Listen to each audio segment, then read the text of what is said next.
Sorry, it's just sending an email there. You surely can't be surprised because this phenomenon of being physically present and mentally absent, of virtual conversations replacing actual ones, is all around us. Couples who go out to dinner and spend the whole meal talking to others, teenagers part homeworking, part Facebooking.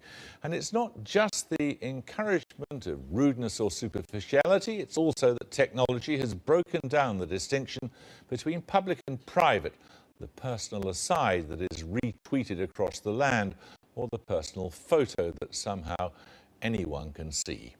David Grossman reports. For millennia, people have struggled with the question, what does it mean to be human?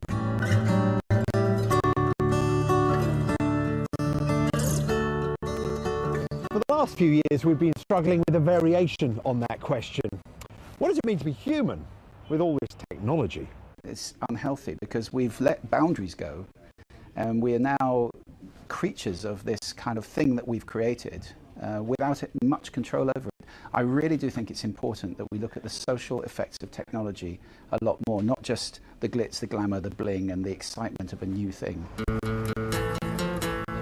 The scene on any street in the modern world, so familiar as to be mundane, and yet to anyone from just 2 decades ago, this would all seem utterly bizarre.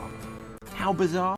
Well, look at these famous paintings reimagined with modern technology by the Korean artist Kim Dong-gyu.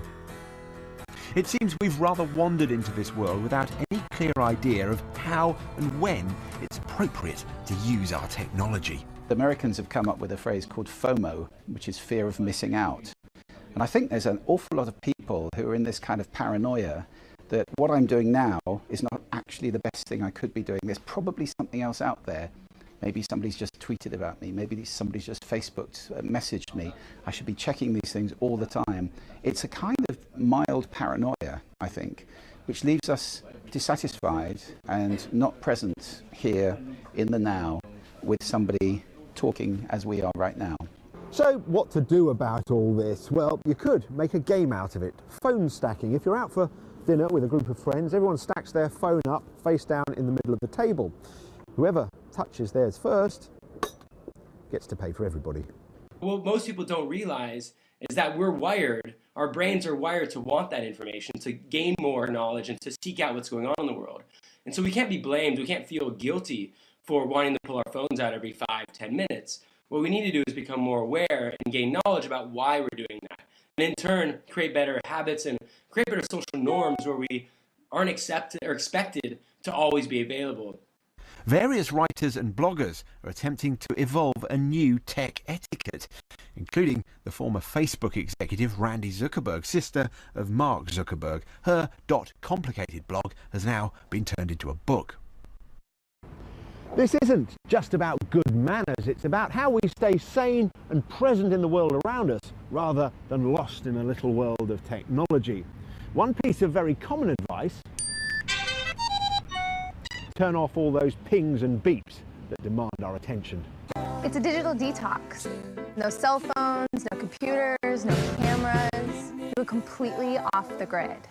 Or you could try digital detox, like this American retreat that demands phones and computers are handed over. Everyone could benefit from taking, whether it's a digital detox retreat or just a few hours a day offline. You know, there's a movement towards unplugging 1 day a week. Some call it a tech Shabbat, some call it, you know, a device Sabbath, some call it just a day of digital rest. And so I think everyone can benefit from taking, whether it's a few minutes, a few hours, or a few days offline. Perhaps, though, technology will bring us its own solution. The inspiration behind the Google Glass device, currently in development, is to get our heads up and our hands free, although not everyone, it's fair to say, is convinced that strapping a computer to our head is the answer. One change that may help, though, is the move away from text-based to voice-based computer interaction. In the meantime, though, are we in danger of becoming robots, the idiots of this wonderful Spanish animation? Disconnected by the technology that was supposed to connect us, always on, but never present.